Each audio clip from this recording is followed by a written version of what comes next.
Hello, everyone. I'm Augie Napoli, President and CEO of the United Way of Greater Cleveland. I'm Danielle Sidnor, President of the Cleveland branch of the NAACP. Together, we are honored to present to the community this series of community conversations on the Cleveland Consent Decree. Each session will focus on an area of the consent decree and police reform through a conversation among experts and community leaders to provide insight and to re-engage the community. The objective of these conversations is to provide a forum to raise awareness and increase community engagement on the consent decree and how it affects members of our community. United Way's mission is being a voice for those in need. We know that there are so many underlying aspects of poverty which are hard to see and equally hard to discuss and solve. And certainly systemic racism is a main contributor to generational poverty that has afflicted our community for far too long. Not one organization can solve inequity, and I am humbled to be only a small part of a group of esteemed community leaders from whom you will have the privilege to hear in this series.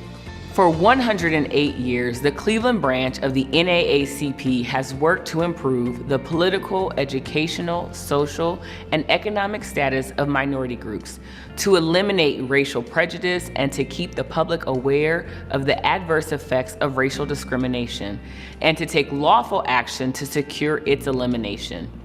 This community conversation and the monthly topics we will address related to the Cleveland Consent Decree are right in line with the work our organization has addressed and championed every day for over a century right here in Cleveland. Through this series, you will hear about the current status of the Cleveland Consent Decree and the future of policing in the city. And as the name of this event suggests, this is a two-way dialogue, and we want to hear from you tonight and every month in this series as we tackle these various topics. I'd like to thank Cuyahoga Community College and Rockwell Automation for sponsoring and making this series possible. I would also like to thank the City Club of Cleveland for partnering with us in hosting the series of events, and WVIZ for simulcasting this evening's discussion live on 95.9 FM. We'd also like to thank all of our community partners.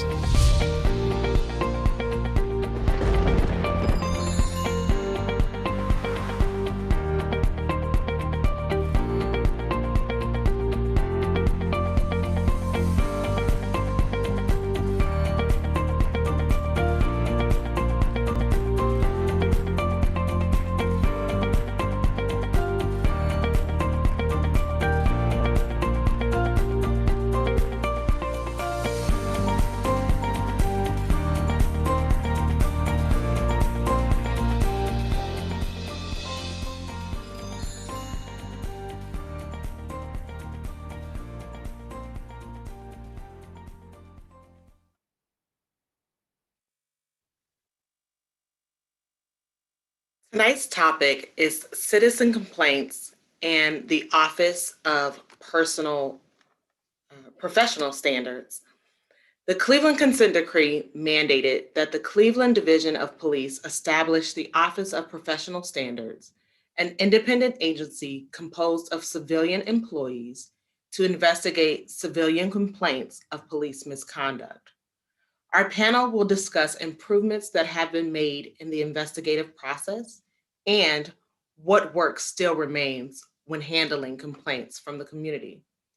Tonight's moderator is Rick Jackson, senior host and producer at WVIZ, PBS, and WCPN FM. Rick has over 40 years of experience as an anchor and reporter for network and local television news, public television, commercial, and public radio news. Rick currently hosts ideastream's Sounds of Ideas talk show and NewsDepth viewed on WVIZ and online. Rick has 6 Emmy Awards. He has also won multiple Commentator, Society of Professional Journalists, Cleveland Press Club, Parents' Choice, and Associated Press Awards for both reporting and anchoring. He was inducted into the Ohio Broadcasting Hall of Fame in 2001. I am honored to introduce tonight's conversation moderator, Rick Jackson.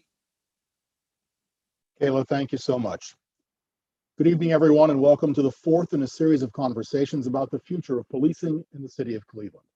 It was after a 2-year investigation that Cleveland entered into the consent decree with the Department of Justice. This was back in 2015. The decree mandated changes in the city's police department once the investigation had determined that members of the Division of Police had engaged in a pattern of excessive force. The decree spelled out reforms for the police department, including changes in the use of force policy, bias-free policing, more diversity in recruitment and in hiring, and increased transparency and accountability. By most accounts, it's working. The consent decree has resulted in significant reform efforts being incorporated, like bias-free policing, unnecessary search and seizure, all of the different things that have made this addressed as a result. As we know, the initial agreement called for a 5-year plan of reform, but with more work left to do, the consent decree has been extended. The accountability aspect we'll discuss here, as Kayla mentioned, is the Office of Professional Standards. We'll call it the OPS. It's an independent agency comprised only of civilian employees. It reviews misconduct complaints, and we'll get into the purpose and the action in just a minute once we've met the panel. Do keep in mind the OPS is also empowered to make policy recommendations that should improve the citizen complaint process, should increase understanding between the public and the Division of Police employees, reduce misconduct and the risk of use of force by CDP officers. Our objective here this evening is to provide a forum for our participants to be heard and to listen. And it affects all the members of the community here, particularly our Black and Brown residents. Once we do open the conversation to viewers, chat your questions to this number, 216-307-5632. The questions are being coordinated backstage by our partners at the City Club of Cleveland. You'll hear from Ayesha later. I think it's also important that I tell viewers that while we've had preliminary conversations, these panelists don't know what I'll be asking them to answer. My questions were not vetted by the United Way or the NAACP. This is not a scripted show. This is a conversation. And when the floor is open to you, those questions obviously won't be prearranged either. 20 minutes after that, we'll have another round of questions from me for the panel, and then questions again from you for 30 minutes more. Finally, we'll hear again from Augie Napoli of the United Way of Greater Cleveland. Again, we'll open the floor in roughly 15 minutes after my initial interviews with the panelists, which for this session include Roger Smith from the Office of Professional Standards, City of Cleveland. Before 2018, when he took this position, Smith worked as a hearing officer with the Office of Administrative Trials and Hearings in New York City. Kareem Henton is co-founder of Black Lives Matter Cleveland, also a bail disruptor. Kareem was compelled to be an advocate after high-profile shootings by the Cleveland Police Department. He comes to activism and the bail reform movement after working toward police reform. Michelle Hires with us with the United States Department of Justice. She'd been an assistant United States attorney since 2003. She focuses on civil rights and enforcement, including the ADA, the Fair Housing Act, and constitutional policing. Prior to that, she was a trial attorney in the Department of Justice's Office of Special Investigations. And we have two holdovers from the last conversation back in March. Ayesha Hardaway is Deputy Monitor for the Cleveland Police Monitoring Team, the Director of Case Western University's School of Law Social Justice Law Center, and the Co-Director of the university's Social Justice Institute. And the final panelist and guest would be the Safety Director, Karrie Howard, City of Cleveland. Prior to becoming director, he served as the department's Assistant Director of Safety Operations. He's also served the city as the Chief Prosecuting Attorney. And when you're the top copy, you get called away. So he'll be joining us in just a few minutes, we are hoping. So with that said, and the ground rules laid out, let's get underway. Roger Smith, as Director of OPS, I'd like to start with you. And this is really the only time I'm going to be basic for you tonight. Talk about the mission, talk about the purpose of the office, but in real terms, not the languished office of language that we hope. What does the Office of Professional Standards actually do for city residents? Thank you for having me, Rick. This is exciting for us, and we welcome out the opportunity to speak about what we do. The Office of Professional Standards, put simply, we receive complaints from the public regarding police misconduct, and we investigate them. And we want to make ourselves known to the public so that they know that there is a way to complain independently of the police department about police misconduct. Simply put, it was kind of interesting though, today we had a situation come up, and I want to talk about it right up front here because people know. The Civilian Police Review Board this morning recommended disciplinary action against 2 officers and 2 supervisors involved in that 2019 car chase that eventually ended in the of 13-year-old Tamaya Chapman. The OPS has also recommended disciplining 5 other officers. That didn't happen. I'm sure viewers would like to know your thoughts on what went down this morning. Just for the record, those things happened yesterday. Those were on Tuesday. But regarding what happened yesterday, first, I would call it a major victory for civilian oversight, what took place.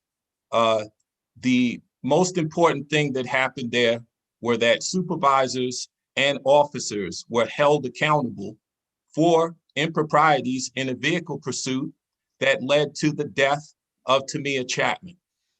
So that's first and foremost. Second, as it relates to the 5 officers who were not found to have committed any violations, OPS disagrees. I think the record is clear that those officers did self-dispatch. The board took an interpretation of self-dispatch that didn't include those officers. Also, with respect to the vehicle, the passenger in the lead vehicle, the Office of Professional Standards disagrees with the board as it relates to that officer. We believe that officer should have done more to terminate the pursuit than simply tell his partner to slow down. So that's the short version. And one more thing I would like to add, the group penalty recommendations were Group 1 penalties for these vehicle pursuits violations that resulted in death. And for those under the disciplinary matrix, GPO section 1.0706, the group penalty, the appropriate group penalty is a Group 3 penalty. So that's what I think about what took place yesterday. Thank you, sir. Michelle Heyer, for the last few years, the words transparency and accountability have become watchwords, goals. The OPS would choose to satisfy not just what the Justice Department wants, but what the people want, which can be a very delicate balance. From what action did the changes we've seen come? Was it from demands, adaptations, mistakes? Well, I think it's from a recognition that when it comes to accountability and oversight, having an effective civilian review mechanism is extremely important. So when we negotiated the settlement agreement, if you look at it, you will see that OPS resides in a section alongside internal affairs. And I think our goal was to make significant improvements at OPS in the way that it operates. It was also to create new powers for it and give it new authority in order to really make it an equal partner in the accountability process, so that when civilians do make complaints, they feel that they will be taken seriously, that they will be investigated thoroughly, and then when it comes time to decide whether or not to impose discipline on officers, that can happen. Thank you. Kareem, Henton, you're pushing for even more transparency in the process than what's already built. Let's get real. Talk to me about something that happened which concerned you regarding a lack of transparency, which you felt might have been hidden. Then we'll turn to hear how it was perceived on the other side of the desk. Kareem. Sure. So, I mean, in regards to transparency, I mean, we can talk about the investigation that was conducted by Lieutenant Farmer with Internal Affairs, and, you know, the fact that he was involved in this chase and yet he's allowed to be a part of the investigation. We find it, you know, quite problematic.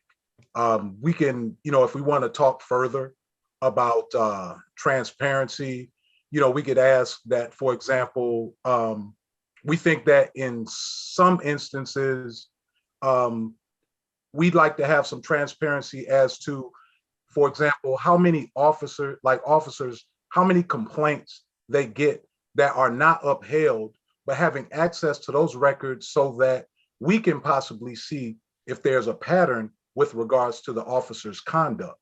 So things of that nature, we won't and we do not have access to, but we think that it would be ideal if we did. With the director not here yet, Roger, what do you say when you hear things like we need more transparency? I say I agree 100%. I also say that accomplishing that will be a joint task. It will be a group task. And we need to be specific as to exactly what we're looking to get. But on the general idea that there needs to be more transparency with respect to officers' records and officers' disciplinary histories, I would agree with that wholeheartedly. Thank you. Ayesha Hardaway, you've said that it takes immense institutional willpower to change the culture of a place. If you know that you have certain needs that some officers are better at fulfilling than others, should it be the Office of Professional Standards to determine that, to make suggestions to those in power that changes in place or in status need to occur for the betterment of the department and for the people in contact with said officer? If I understand your question correctly, I think you're asking if OPS can be involved in the changing of culture, in transforming the culture of a department. I think because of the enormous effort to do something like that, it's going to require everyone involved. And so I think while OPS is a key component of that work and understanding community complaints around the way that police services are being delivered to the folks that live and work in the city of Cleveland is critical. It's just one piece or part of it, which is why we have, right, every month we're having a different type of conversation here around the same issue. So yeah, it is invaluable. I should also say too that the monitoring team, when we first started this endeavor, was very, despite sort of the state of OPS at that time, we were very much encouraged by the fact that there was a civilian review mechanism here, investigation and mechanism, simply because so many cities around the country, as folks are aware of now, right, want this type of process, feel that this type of process is necessary in order to build trust and transparency and accountability. And so I'm grateful as a citizen of this area, you know, to have that here and also to be a part of making it what it needs to be.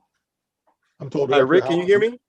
I can hear you, Director Howard. Hi, yeah, hi, Director Howard is here. How are you? Yes, good to have you here. Thank you for joining us. I understand you had issues to take care of, but I hope we're all in a safer place because you're on the streets instead of at your home right now. We had been talking about different things before. You and I had spoken about a backlog that had to be addressed when you first came on board. You said it took $1 million to clear things up. Are we back up now? Have we reduced the problem or efficiencies in place? Are you happy with where the department is on schedule? I am. I'm happy where we are. There's always room for improvement as well. The backlog through the investigators at OPS have, taken care of the backlog. We're not at risk of curing cases to the point where we're in that situation again. And there are safety measures in place.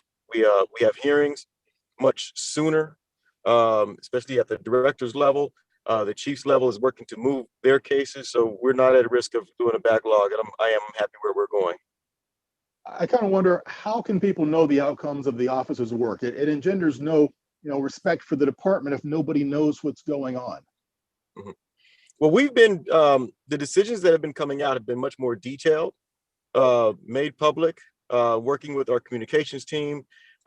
We have the opinions are much more detailed so that folks can see, citizens can see the thought process behind either a finding of guilt or a finding of not guilty, and they can see in the sanctions as well. So we are offering that transparency and working to improve as well, as always. Thank you. Kareem Henton, you've told me that you're interested in community changes, but with teeth, your words. Now, hopefully they're all wisdom teeth, but how big a bite of the change pie would you hope Cleveland could take? So, I mean, if you want to talk about, giving, having it really be civilian oversight, then you're talking about basically Roger Smith's position, for example. We feel that his position should not be one that's answerable to the public safety director. We think that there could be some undue influence levied in that particular situation. We don't want that. We want, Roger, who moved here from New York, likely has purchased a home, to be to not feel like I got to pay this house note, so I better not get the public safety director upset. So, those are some of the things that we look at, but also, we would like very much to see the people that comprise of the CPRB, for example, they make up 5 people or 5 individuals that are picked by the mayor, 4 are picked by city council. So, when we talk about who picks them and, that selection process, which isn't very transparent, which you can understand or can believe that they might be a little bit biased as far as their leanings, or they could be made to be biased. We worry about that, and so we would actually love to see OPS as well as the CPRB to actually no longer be up under, the city or up under with the public safety. We would like to see it not be a part of that, because in doing so, we can kind of have an opportunity to have folks that would not be unduly influenced. And we would just also just like to take away that stopping power that the chief as well as the public safety director have, where if a judgment is made by CPRB, CRP, excuse me, I'm sorry, the review board. Citizens Board, right. Yeah, as well as Office of Professional Standards, we'd like to see it where, the chief can't just override it, because we found that to be very problematic in the past and in our very recent past. Well, let me push back this way. If you don't want him responding to OPS Director Roger Smith in this case, should he respond to Frank Jackson, to Kevin Kelly? Where should that go? Where should Roger Smith be reporting? So as far as that goes, we're not saying that he should not necessarily have a boss, but it's just an independent agency. And what that means is that you have to make it so that perhaps his position is one that sort of like how folks have been playing with the idea of the police commission, that it's one that could possibly be an elected position. Mm-hmm. That's if I possible. may, Rick. Go ahead. So I'll tell you this, is that there's first, the citizens, with the way that it's set up, I don't believe that there's necessarily a risk of undue influence. I think that having OPS and the CPRB as an extension of public safety it's having checks and balances within the Department of Public Safety. It's having those checks and balances that allow the CPRB to appeal a decision that they disagree with from the chief to come to the safety director. And I believe that there is a track record of showing that when those cases come from the CPRB, they're appealed to the safety director's desk, to my desk. They're giving a thorough and fair review. Questions are asked, hearings are had, and officers are held accountable when it's appropriate to do so. But having a mechanism for checks and balances within the Department of Public Safety is very important, just as it is having the internal affairs division within the Division of Police serving as the checks and balances to the Cleveland Division of Police. Real fast rebuttal, Kareem, and then we have to move on. Go ahead. So when we start talking about checks and balances, I just really want to take the opportunity to point out that you're talking about the Cleveland Division of Police, who, for example, have access to the review board's records, to their information, the things that they're doing. That coupled with an internal affairs that's a part of the Cleveland Division of Police, that makes one understand that why, like when you spoke of the Tamia Chapman case, why they were able, it makes you wonder or understand why they were able to, they launched an investigation well after OPS, and they finished it well before OPS. And they were able to do it so quickly because, one, they had access to their information. Two, we believe they were trying to circumvent and kind of, influence the process. So, you know, that's not checks and balances. It's just not fair. Well, Okay. let me. I just want to address that briefly. I'm in my car. I don't have the documents in front of me, but the Division of Police began its investigation and disciplinary process prior to OPS. There was no undue influence there. I don't want to get in depth on it because this is something that could potentially come in front of me. You know, as if it it goes to the chief, it'll go to the CPRB and potentially be appealed back. But the process, I don't want the public to believe that the process was tainted, because it was an untainted process. Okay, thank you both. Let me introduce Ayesha Ellis, who's going to have the questions here from you, those who are viewing and listening, and we'll take those and then divvy them up among the panelists. Ayesha, welcome. Thank you so much, and glad to be a part of this conversation ongoing. Our question here we have is, how does one get on the Civilian Review Board? How does one get on the board? Ayesha.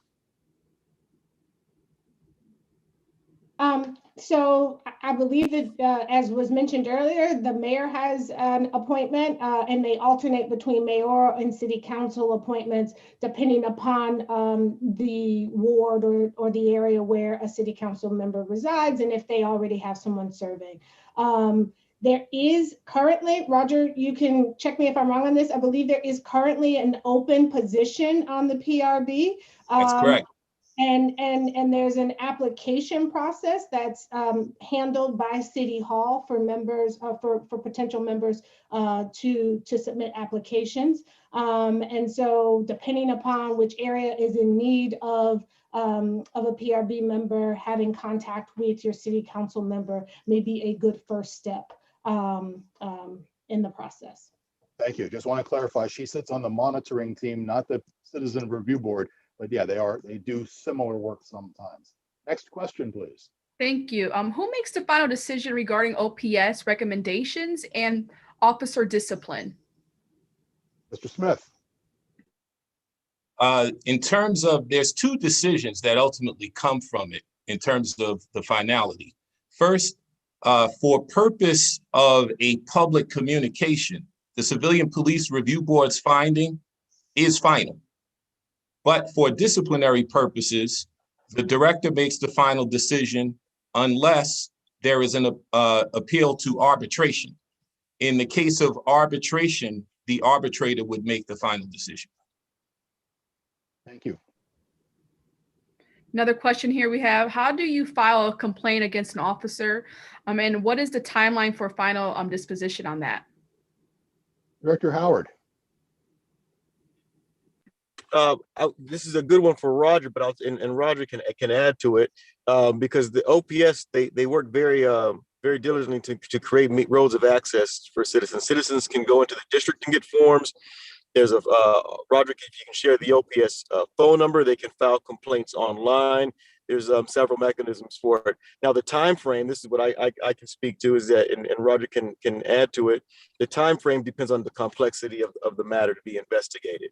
And where it falls in the chain of cases flowing through the system. Yeah, so just to amplify on the director, the phone number, the OPS phone number is 216-664-2944. You can also file complaints via email at clepolice-complaints@city.cleveland.oh.us. You can also call the Mayor's Action Center to make complaints. And once the building opens up again to the public, you can walk into the OPS office and file complaints. In addition to that, you can file complaints online as well at the city webpage for OPS. Thank you. Head Director, I threw that at you because I think a lot of questions are going to go toward Roger. I'm trying to say all right. There. Alicia, I'll get in where I can. Yes. Alicia, go ahead. Also, what are some ways that community can ensure that police are being held accountable for their actions? Let's go back to Ms. Hardaway for that. Other ways that community can be sure police are being held accountable. Obviously, we're talking about complaint review processes through OPS. There is still yet, it's been mentioned here, IA, so the Internal Affairs Department within the police department has an administrative misconduct process that they go through. If you believe it's criminal in nature, there can always be complaints filed with the prosecutor. Director Howard could speak a little bit to that, but could always file complaints with the prosecutor if you believe it's criminal in nature, and it could go directly there. I think that's pretty much the universe of it for now. Oh, I should also say, and district level. So you could always go to a particular district commander and speak with them about the conduct of any officer. Michelle Heyer, from a legal point of view, how difficult is it for a regular citizen to file a lawsuit against the Department of Police, Division of Police? I mean, anybody can file a lawsuit.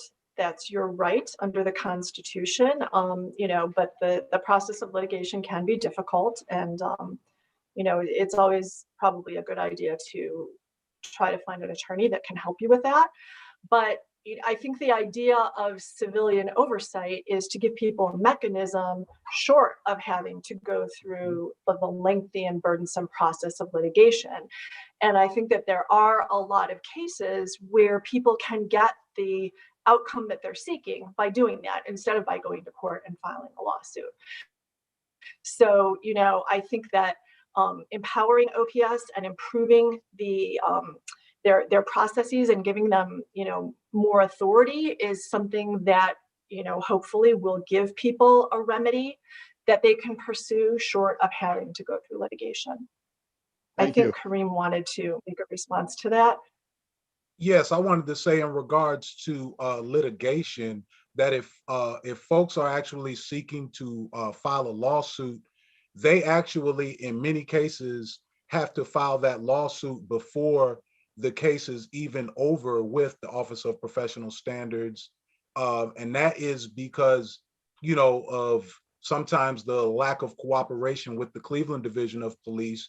Like in the Tamia Chapman case, you know, there was a request to start the investigation, or they started the investigation of the officers.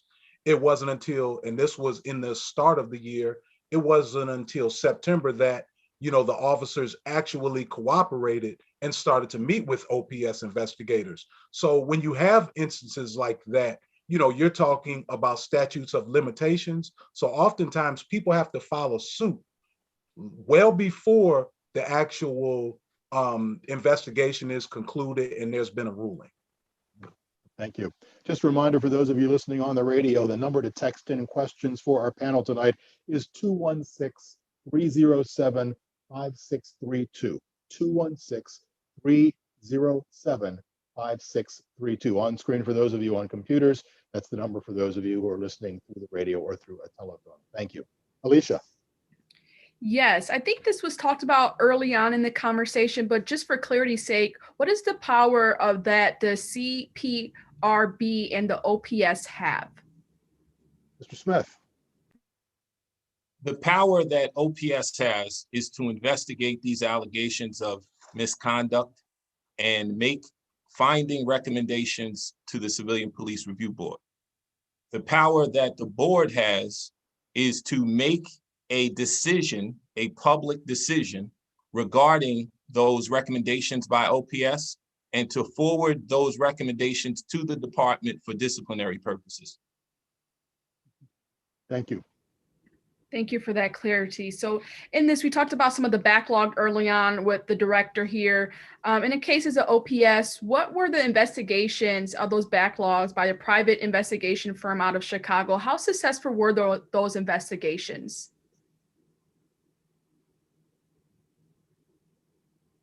Director? Yeah, that was Director Howard. Oh, sorry, there you go. Yeah, so those investigations were pretty good. You know, there was a significant amount that they had to handle. I will say that I believe that our OPS investigators who are staffed by OPS do a much more thorough job, but they do a good job. There was enough information for it to go through the process, be heard at the chief's level, be heard at the director's level, and for the correct decisions to be made. And I think that is a good point to point out, to add what Roger said, to the question about the power of CPRB and OPS, is that OPS conducts an investigation and gives its recommendation to the CPRB, and they don't always agree.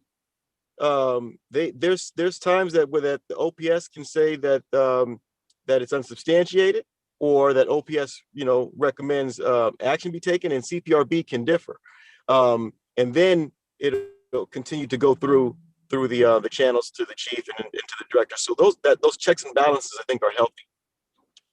And that's what we saw happen actually yesterday, Director. You weren't here in the very beginning of the conversation when we spoke about that. Is there a sway when it gets to your desk, what one group has said versus what another group has said? How do you decide where to go? No, so I'm a career prosecutor. I look at all the body cam footage, all the evidence. I make an independent consideration, and then have a hearing where additional testimony can be given in an administrative hearing setting. So there's no sway. I look at each case individually. Thank you. Ayesha.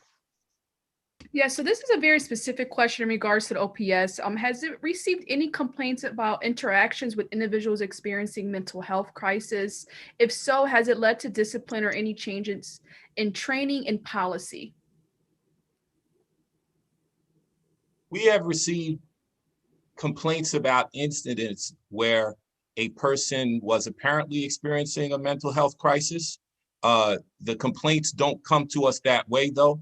Usually they come to us complaining about a specific action that an officer took, and that becomes the subject of the investigation. But we have extensive experience dealing with people who either went through a mental health crisis at the time of the incident, or experienced continuing mental health issues over the course of the investigation. Generally speaking, in terms of our relationship with the department, there aren't any additional referrals that we make because of the mental health issues. But where they are a specific issue in the case, we do note that. I'd like to stay with us a little longer. Ayesha Hardaway, is that something that's come before you that you've had to discuss, this idea of officers dealing with people who may be in a mental condition that we'd rather see a social worker?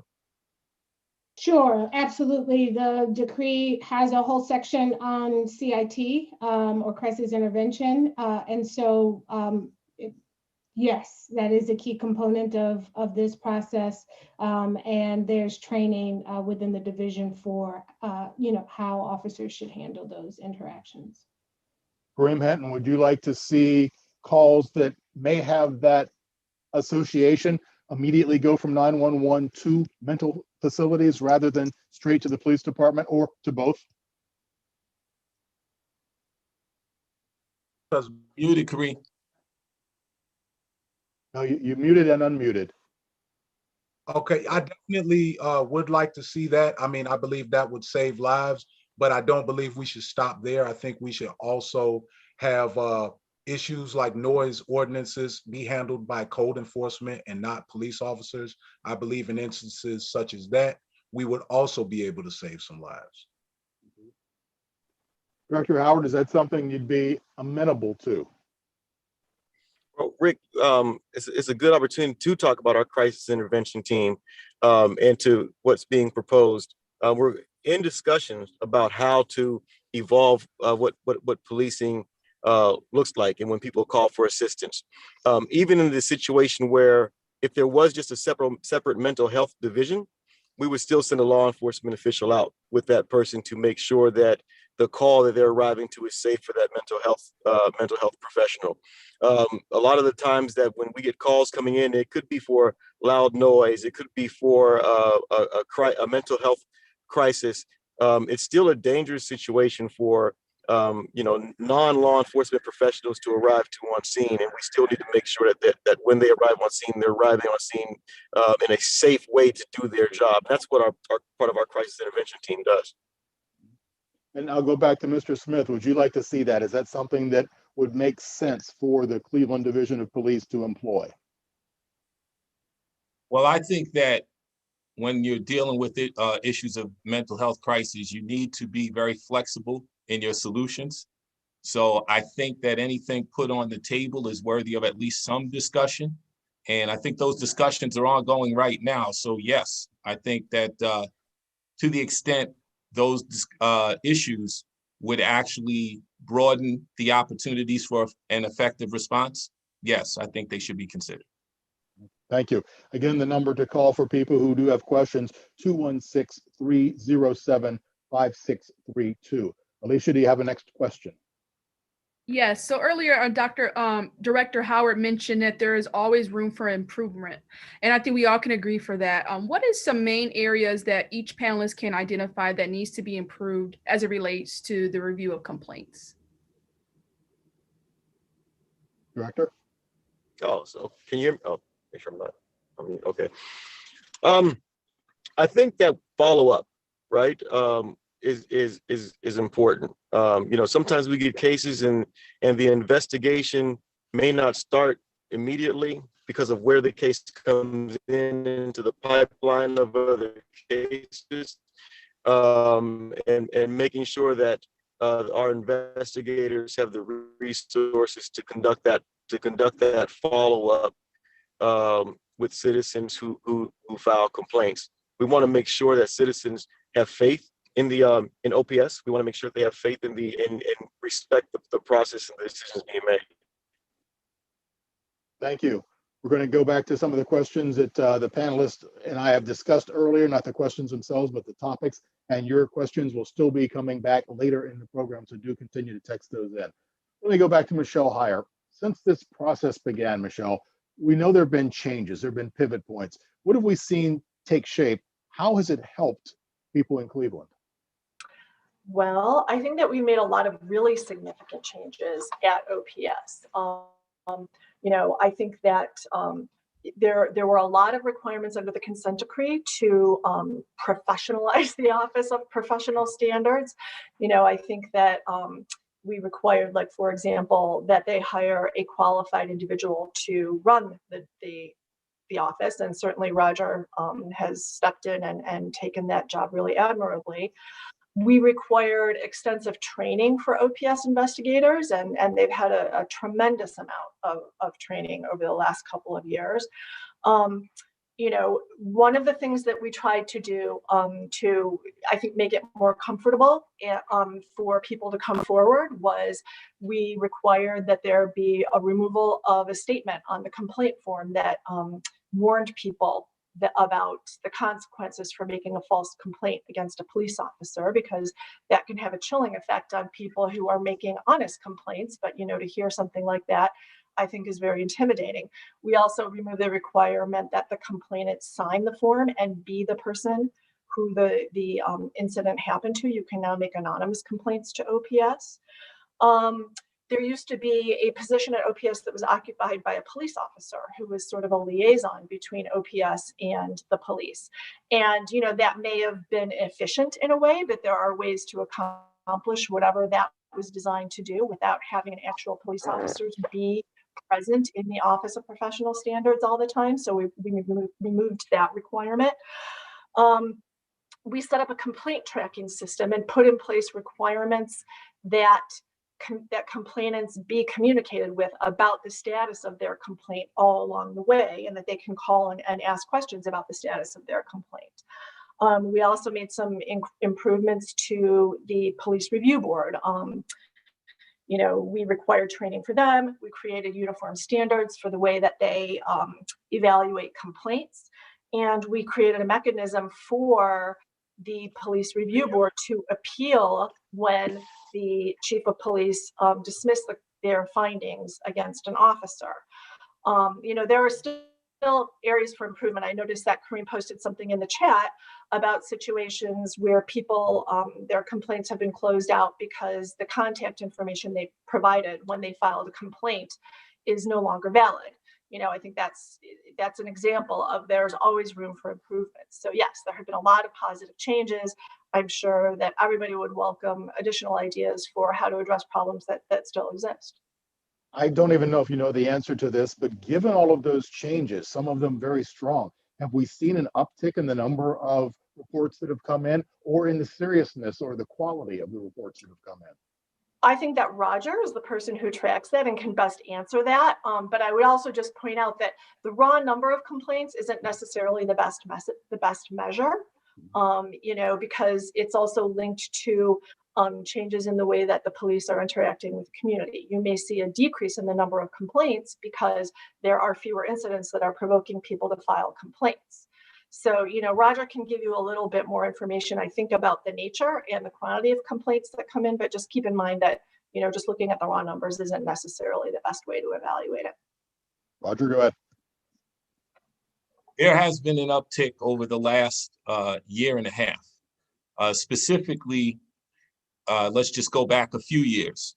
In 2017, OPS received 241 complaints. In 2018, OPS received 227 complaints. 2019, 220 complaints. But last year, during the year of COVID, we received 276 complaints. So up more than 25% over the previous year. And the natural explanation of that, the May 30th protests and also the September 29th debate that we had, those were things that only resulted in a total of 12 complaints. So even without those, you had an increase of 44 complaints over the previous year. So recently there has been an increase in complaints. And what I think I would attribute that to is increased community familiarity with the ways to make complaints.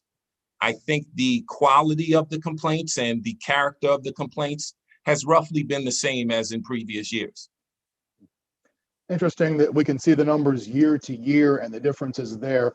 Just for context, do you know, and we always use the same comparison cities, Cincinnati and Pittsburgh, roughly our size. Do we know where our department is in relation to other departments? Well, I don't know the numbers for Cincinnati or Pittsburgh. I can sort of give a proportional representation of how we compare to a place like New York, where I'm from. Typically, New York gets between 4,800 and 6,000 complaints in a year. And so that's approximately, if you use the number 276 as a base, that's between 18 and 22 times as many cases as we receive. They have more than that from a standpoint of the ratio. They have a higher population disparity with us. They have more than 23 times as many people as us. But one thing in Cleveland that we have that they don't have in New York is we have a lack of service allegation.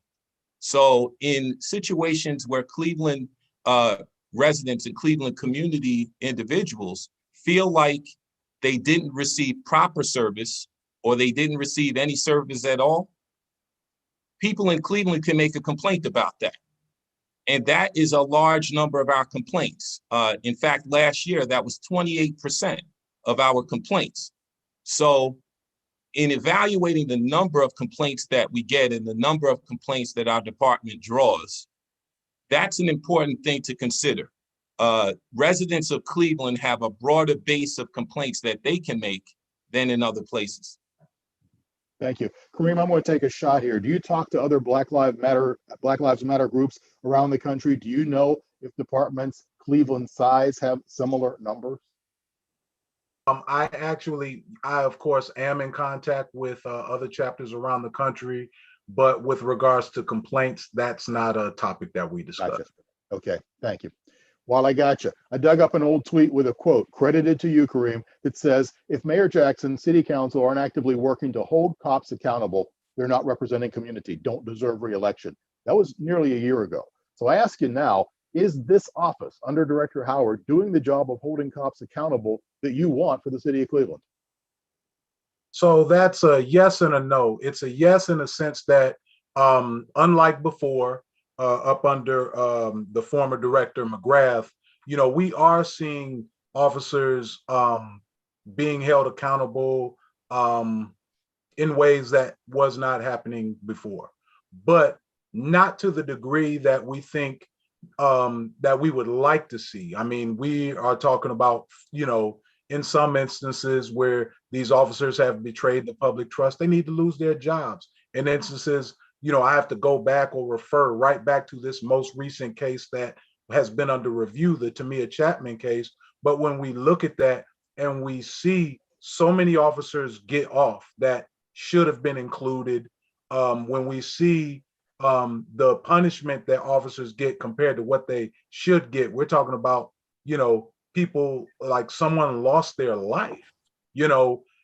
That's stuff that's, worthy of people being fired. I mean, we're talking about, a sergeant and a lieutenant involved in this that had no idea about the AVL, you know what I mean? The vehicle locator that they weren't operable. And, like that's a neglect. There are so many things in this where there was a lot of culpability, a lot of, where folks really should have answered for this, and it absolutely didn't happen. So yeah, I guess it's good that we see some people getting in trouble, but everybody who should be, it's not happening, and to the extent that they should be, not happening. I don't want to dwell too much on one case, which is still active because that presents legal problems for all of us. But Director, how hard is it to fire an officer? So we have a disciplinary matrix, and for dishonesty and untruthfulness, there is a presumption of termination. Officers have been terminated for dishonesty in police reports or other areas. If the conduct falls into the category of discipline that warrants a termination, especially a presumptive of termination, we look at that. Discipline is very calculated and very measured based on totality of the circumstances. I can't speak on an active case. It hasn't come before me, and I just want to make sure that we keep it fair in that regard. But officers have been terminated. The citizens of Cleveland deserve to have officers who exercise integrity. We were having this conversation today in the office, Rick, is that integrity is one of the most important characteristics, if not the most important characteristics we expect of people in uniform. Thank you. Ayesha Hardaway, I found an old tweet about you as well. It credits you with saying, police departments that want to strengthen their relationships with the communities they serve cannot do so while also responding to calls with military gear. Would a change as seemingly simple as a uniform swap make the relationship between those who serve and those they serve more palatable? No. And I need to be better with my Twitter game, Rick, because you're finding stuff. No, I don't think it's that simple. And I hope I never made anyone believe that I thought it was that simple. That's a piece or part of some of this that we need to be thinking about. And when I say military gear, I'm not talking about whether you have, on a full uniform, right? We're talking about the military grade weapons. And what those weapons are being used for in communities where people reside. So I think that could make a huge difference for sure, but not just the uniform per se. Thank you. Barbara Smith, you gave the director credit for making change, saying it's more rational than what we had before. But is there still room for improvement? Is that what we hope to create through conversations like this one, actually, and like others? Yes. There's room for improvement. And yes, there have been great improvements under Director Howard over what he inherited. Specifically, I had become used to just receiving basically 1 or 2 line announcements from the director as to what the decision was. So I had stopped really expecting these fuller explanations that we get now. Now we get a discussion of the facts. We get a clear rationale at explaining the director's thoughts. And where the need to disagree with the chief is apparent, we're getting that too. Those are monumental improvements. And on the question of discipline as a whole, Director Howard will tell you, we discussed this many times. Discipline is a battle. Trying to get effective discipline and trying to get responsive discipline to the events that take place is a battle. It's not a simple question of a decision, handing down a decision, and then having the result be a self-implementing thing. It does not work that way. And so whenever charges are brought forth, whenever allegations are brought forth that merit discipline, that's something that everybody has to be prepared to not just make a decision on, but to defend and justify all the way until implementation. Thank you. Director, you made the point earlier that you were a prosecutor. You worked for the DOJ, you worked alongside immigration and Homeland Security and local police departments around the region. I think there could be people out there who look at you as saying, well, he's a prosecutor. He's thinking probable guilt before probable innocence. Maybe it's an unfair characterization, but do you see where people could be a little hesitant because of that background? Rick, when I came on, the rumor was I had both sides, that he hates cops, that he's pro cops. I'm pro the right thing, right? I'm a very justice oriented person. When I was a prosecutor, before I would walk into trial, I would even say a prayer, let the right result no matter what. And I want to make sure that we produce a better division of police for the citizens of Cleveland. Something to touch on is that not only do we terminate officers when termination is warranted, but if there's an opportunity for training, we make training part of the sanction as well, that the officer goes through training before coming back off of a suspension. But if officers are right, if the officers are in the right, we stand by the officers who are in the right and who follow policy. And that's how you get a sense of fairness from the community and the division. You talk about firing officers. Let's go to the other end of the career chain there, and I'll go to Ayesha Bell Hardaway for this one. We're not strangers. You've been a guest on the Sound of Ideas. You've talked before of police reform and police defunding. Is there a place in this conversation where we discuss trying to hire a different type of officer, different background, different education that would maybe head off some of the problems that lead to the confrontations we've seen? Absolutely. And that's why this consent decree, as massive as it is, includes information or requirements around recruitment and retention. Yes. Someone said earlier, I believe it was Director Howard, the integrity of an officer is paramount to anything than any other characteristic that you might hope for in an individual. I truly believe that being a police officer should be a privilege, that it's not a right that you carry and flail around as if it makes you unstoppable or untouchable, but that it takes a certain person to be able to do this job and to do it with integrity, and also to be able to acknowledge when they've messed up. Without feeling the need to hide. So yes, recruiting the right type of individual for this work. Not everybody's cut out for it, and I don't think that's a bad thing to acknowledge. And I hope that one of the key takeaways or steps towards progress of this consent decree is that we see more officers who are better suited for this work. There's one other piece that I did want to say really quickly while I have you, and that is that the disciplinary matrix presumption for termination for untruthfulness as a part of that integrity is a new event. It's progress. That hadn't always been true with the city of Cleveland, and I'm grateful that Director Howard has that in his toolbox in order to do his job fairly and judiciously. Thank you. Kareem, let me give you a shot at that. Would you like to see a different type matrix so that we hire a different officer than maybe the traditions that we've had in the past that bring people from whatever areas they're in to the department? You know what? The most effective matrix or the most effective change with regards to hiring new officers, I would say starts with the chief of police. The chief of police actually could be more involved and could do a better job with regards to appointments. An officer, or rather a detective now, who showed to have so much disdain for many or certain demographics within the city of Cleveland, he appointed the homicide. So he's investigating the homicides of people that he has disdain for. You have an officer who's in charge of diversity training, who expressed his disdain and had a problem with members of the Black Shield and the organization itself. but he's in charge of diversity training, and he should understand why the Black Shield should even exist. But we have, for example, in this case, an uninvolved chief of police who doesn't even inject himself into the hiring process where he can perhaps tell officers that are coming in, I don't know what you heard about how things run, but there's a new sheriff in town.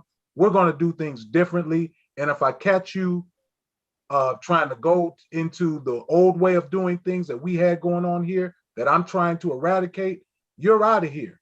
But instead of him painting on that blank canvas, he allows the veteran officers who train them to paint on that blank canvas, these new officers coming in. And these new officers are learning from the very officers that are the reason why we had the DOJ come here in the first place. Director, I know you want to rebut that. You're the director. Oh, there you go. Yeah, you're better now. I just heard you. Yeah. So thank you, Roger. Let me tell you, the chief of police is very involved in the hiring process. But what we have to do is we have to do a better job of the entrance process, the very beginning. We have to do a better job with recruitment. We've instituted behavioral-based interviews, which we do interviews with potential candidates, potential cadets who are looking to come into the Division of Police, so that we can assess their mentality, their biases, their prejudices, and stop some of those folks from coming into, as many as we can detect, from coming on to the Division of Police. We have a request for bid out for a new psych to do psychological evaluations for candidates, potential candidates, those who are looking to come on. We have to change the beginning of the pipeline to give the chief, to give the division a different quality of officer than perhaps may have been allowed to come in, so that we can move those folks up the ranks and give them all the training that they need, and basically, kind of, we're talking about a canvas, change the quality of paint that we're working with. And we're well on our way with doing that. Before we go back to some community questions, Mr. Smith, just when you look at some of the complaints that come in, do you think people are more concerned with things like hiring officers, removing the bad ones, and listening to them rather than addressing the root causes of crime in the first place? Well, I think we only receive those misconduct issues. We don't know actually what their perspectives are with respect to addressing the root causes of crime. Occasionally that kind of conversation comes about during the investigation, so we get a sense of that. But the thing that they're reacting to when they complain to us is something that a police officer did. So we don't really get a good read on the other part you described. Thank you. We're going to go back to some of the questions being vetted by our friends at the City Club. Ayesha Ellis is back. What are we hearing from folks? What is bubbling to the surface right now? Yes, this question is specifically asked to Kareem. What is the community's biggest mistrust related to the Civilian Review Board, and what should be suggested to redeem some of that mistrust that we're seeing in the community? So that distrust is really just, it's resulting from the lack of results.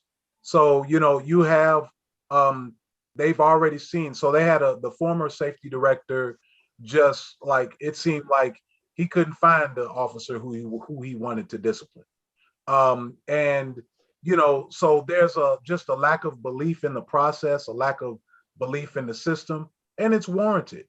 And even now, until you see, folks actually want to give up some of that authority that they have, it's still hard. It's hard for me to believe in the process because, once again, I am not, and many people are not comfortable with knowing that whatever the Office of Professional Standards rules on, or the CPRB rules on, that it can be overridden by the chief or overridden by the public safety director, because we saw how that worked out with the former safety director. And, it's happened with the chief, in recent. Kareem, is it hard to represent the disenfranchised when some of them are pretty much so far under the radar, their concerns don't really get heard until they explode? You know what? I'll say this, that I'm part of that disenfranchised, and it's even having a platform like I have through Black Lives Matter Cleveland, I still feel very unheard. And so I very much identify with the people who just don't have a voice. It is just a fact. Doctors say that people who are not able to express themselves act out. And so when folks are not able to convey how they feel or have addressed what is ailing them, what is troubling them, they are going to act out. And so in relation to the unrest that happened last year, I say this, and I'll try to inject this in the conversation every chance that I get, and it's this right here, that people who are treated justly and fairly, humanely, cannot be incited to unrest. Thank you. Alicia Ellis. Yes. Can we provide preliminary statistics of police officers being disciplined compared to the number of complaints being filed? Roger Smith, do we have those numbers? We don't have the final numbers. I can tell you what our sustain rate is. We sustained 28% of our allegations in 2020. The board disagrees with us a substantial amount, a substantial percentage, but not more than 20%. So as a result, 80% of the allegations that we present do go to the department for discipline. And our rate of agreement with the chief for 2 years running was 65%. And what we've noticed recently in terms of the change with respect to the director is that the board appeals nearly all of the situations where we disagree with the chief. And the director has overruled the chief a striking amount of times compared to what had been happening previously. It's got to be above 50% that the board and OPS has won those appeals.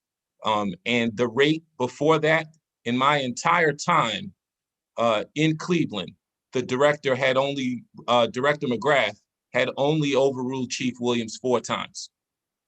So that's just a little bit of context. Thank you for that. Hope that answers the question for that person who texted it in. If you have a question, we still have time. 216-307-5632 is where to send your question. And we do have some that have come in. Alicia? Yes. Is there a reason why the chief's or the director's hearings are not open to the public at this time?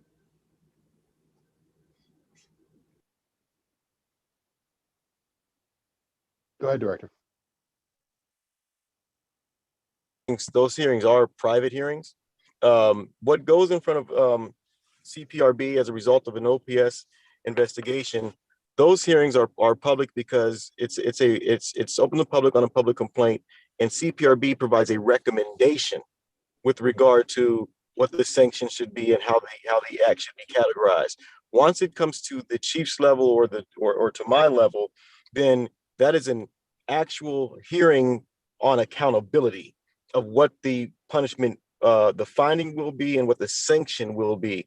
So to ensure that there's a fairness of the process to the officer who is in essence being tried, and to the presentation of the case, it protects the integrity of the situation. Now, this is where the in-depth decisions come out that will lay everything out so that it fulfills the transparency to the public as to why a decision has been made. There's a good point that I think that does need to be made is that investigations are not just started by OPS. OPS is a very critical arm, but officers are brought up on administrative charges through internal investigation by internal affairs, by the division, itself, even use of force reviews. So I think we're losing the director. Michelle, is there any way there's a legal procedure that would overstep that? So if someone wanted a hearing to be opened, it could be opened? That is a matter, I believe, of state law, and also possibly of the city's civil service rules. So I'm unable to answer that question, but I think that if anybody is interested in finding out more about that, they could contact the law department at the city. That would be a good place to start. Okay, thanks for that. I'd Ayesha. also like to just make a quick comment on Smith. that. We're talking about, this discussion really is talking about two processes. One is the public complaint process, and that's public all the way. But once that public finding is rendered by the board, it then shifts to become a personnel process. And what you have with the chief and the director is a personnel process. that's right. And that is confidential under state law. Thanks for the clarification. Appreciate it. Next question, Ayesha. Yes, this is a question here. How can we as the Cleveland community devoted to police reform and justice, use our individual struggles to collaborate without state organizations and communities work towards a collective goal of justice? There's a lot in there. Yes. Ayesha Bell Hardaway, you want to take a crack at that? Can you say it one more time for me, Ayesha? Collaborate with who? I'm sorry. Collaborate, it says without, but I'm thinking they're meaning to collaborate with state organizations and communities to work towards a collective goal of justice. Yeah, I mean, I tell my students this all the time. We have an enormously rich, diverse set of organizations, nonprofit organizations, community activist organizations that are devoted to this work. And with just a quick telephone call to any number of people, including Kareem on this panel or me at the law school, you could be connected to folks if you're somebody who's new to the area and not really sure of where to start. I know the NAACP is co-hosting this event. They have a broad network of individuals and organizations that they work with. And so I would just suggest that person, that they would reach out to try to find a real connection that they feel that they could flourish in to further the work. Anybody else want to weigh in? Okay, next question. Yes. We also mentioned earlier about the investigation, complaint, and impact of lawsuit. What is the average time to investigate a claim, and does that average time provide comfort to the community that the city takes complaints seriously? Mr. Smith? Average is a tough number to give you. What I can tell you is that 76% of OPS complaints are resolved within 120 days. 24% of the cases last longer than that. We are subject to continuing evaluation with respect to those. We have a work group call that occurs every 2 weeks. Both Michelle and Ayesha are part of that call. And so that evaluation process is ongoing. Now, with respect to the question of whether that creates public confidence, I think generally speaking, it's a question of what happened with your complaint. If your complaint was one of that 24%, then you probably don't feel good about that process. And that's why for us, that 24% does have a bullseye on it, and our energy is devoted toward reducing that number. But it becomes a challenge because we don't control entirely the circumstances that would put a case into that 24% number. Officer availability, for example, if an officer goes away on military leave or goes off duty due to injury for some reason, then he may not be available for an OPS interview, and that becomes a source of delay as well. There are a number of other sources of delay.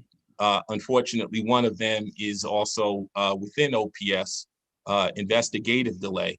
But all of that stuff is subject to evaluation and ongoing efforts to reduce the impact. Kareem, Henton, You've said you don't want people silenced, not in a conversation like this, but overall in the streets. Are there times you think it's expedient for the department to maybe let something run its course? Hopefully on their half, it gets forgotten. Do you feel that? I am a firm believer in transparency. So, when we see things like myself included, numerous members of the community who file and ask for public records requests, and they just we don't get them. You know what I mean? We see a failure in the city, oftentimes not releasing information, footage. We know that that's rooted in the concept of, them circling their wagons. I really think that if, there would be more of an attitude of just facing it, owning up, owning what happened and being transparent. In that, I think that there would be a little bit more belief in this process. But I want to say this, I'm not sure if some folks are aware, there have been proposals, like sometimes it's just an acknowledgement of our humanity is what people want. It doesn't even have to go through the process. And suggestions have been made, for example, where folks asked for, or folks suggested, and we had a representative put an ask in with regards to a mediation committee, or where there would be some mediation done between officers and the complainant. And that's something that's been turned down. And so, and what that does, that's not community relations. You know what I mean? They say they're for community relations, but they're really not when you see things like that happen. So if you actually had acknowledged that maybe I've got a legitimate gripe, or that I have a gripe and it needs to be addressed, and you want to get some kind of understanding between the individuals, it'd be great for some folks to be in the room and to be able to address their gripe. But we don't have anything like that. Everything just has to be so formal. And so it's like, we don't find enough to find this officer guilty. It's a wrap, it's done. Why not have a little bit of mediation? They're denying themselves an opportunity to acknowledge the humanity of the community that they serve. Director Howard, you have said before, this is government in action, that you are all public service. But he's got kind of a valid point that a council member or a community organizer or the head of a large employer, even me, has more access to you and to the leadership than maybe a 23-year-old with a juvie record in his past. Perception matters.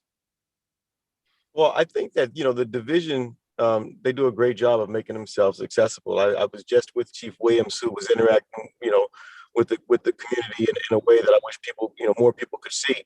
He takes citizens' phone calls. His command staff takes citizens' phone calls. All the commanders are accessible. We have a great relationship with City Council with regard to communication. We've talked about that during safety committee hearings. When we talk about mediation, the question is it has to be more than just being able to sit down and talk. What is the end result?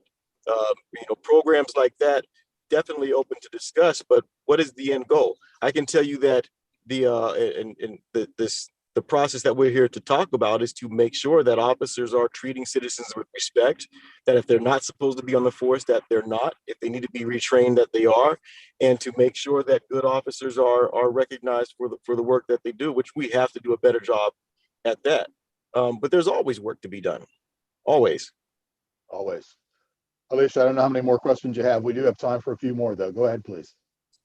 Yes. How supportive is the police union with the additions to the discipline matrix? And do they realize the policy must be, or policing and policy must be changed in these efforts? Police union. I don't even know where to go with this question. Director, I'm gonna have to throw it at you. I'm not a member of the union. I would prefer not to speak for them. Okay. Yeah, it's a question, Ayesha. I don't think we have anybody who can actually. If I could, I wrote a law review article about this, and I'll take it. I might have a little bit of an opinion about it, and that really is that issues of discipline and use of force are outside the purview of police unions, and it's It's not what they were designed to do. It's not what's covered under the statute for any police union in states where unions are a part of the state law. And so input from the union on a formal basis on whether or not a disciplinary matrix or disciplinary policies are appropriate is outside the scope of their purview. Thank you. Good save. Alicia Ellis, you have another? Thank you. Yes. This is, I guess, a broad question here. Anyone can take it.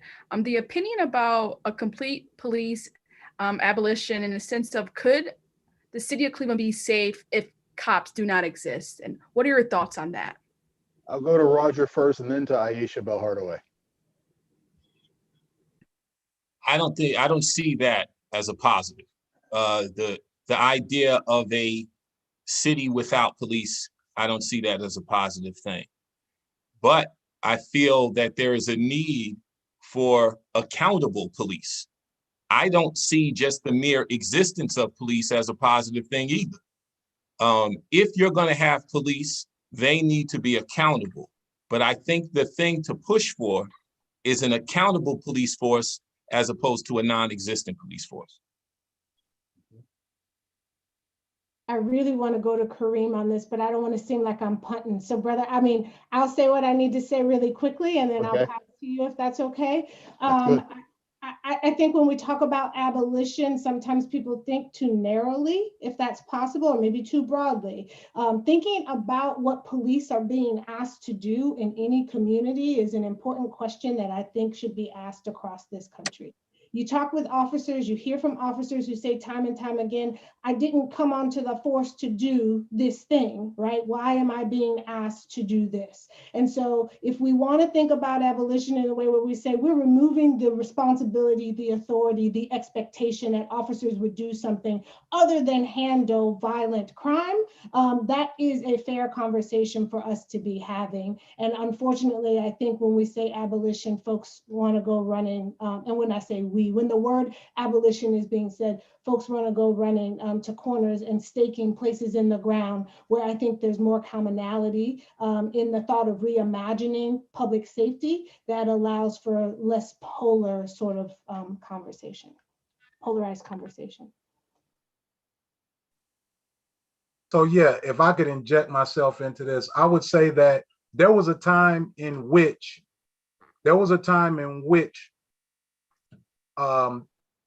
you had Jim Crow in full effect. And in that time, there were people that really didn't know that we could operate outside of that. That was the only thing that they knew. And the same thing is true with regards to law enforcement, where folks are afraid to think outside the box or think beyond something that they are not familiar with. So when we talk about, the abolition of police, understand that as Ayesha alluded to, you're talking about changing their duties, their responsibilities, so much so that their job is not going to look the same, or the folks that are vested with certain responsibilities, it does not look the same. And so because it doesn't look the same, they're not police as we know it. Why would we call them the same thing that we used to call them when they're not operating in that same capacity? We're talking about making something better, something that has a more honorable beginning, not one whose beginnings were rooted in slave catching and things of that nature, not one that upheld segregation. So when we talk about abolishing police, yeah, so we can get rid of that troublesome history as well.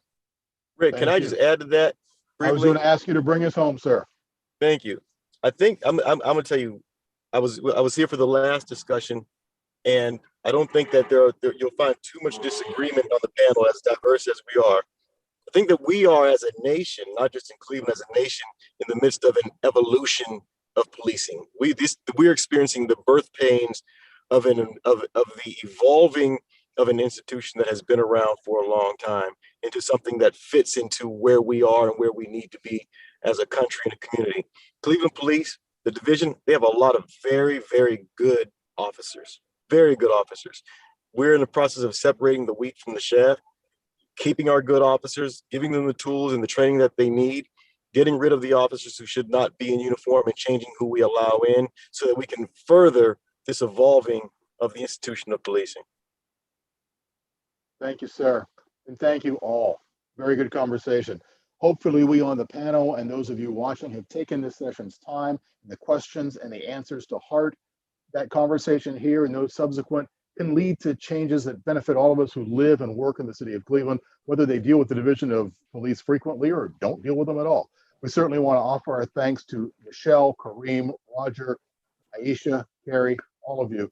Thank you so much for the candor. Thank you for the information you've provided. Our next consent decree conversation, sponsored by the NAACP and the United Way, comes up May 12th. Crisis intervention and officer wellness are the focus. I'm Rick Jackson of ideastream. Thank you for taking time to truly be a citizen tonight. Now here's Augie Napoli of the United Way. Thank you, Rick. We really appreciate your work this evening in moderating this discussion. And I also want to thank all of our panelists. What a wonderful and really great dialogue. Appreciate all the questions from the listening audience. And I also want to thank our sponsors, Cuyahoga Community College, Rockwell Automation, and as well as our community partners for helping bring this important conversation to life.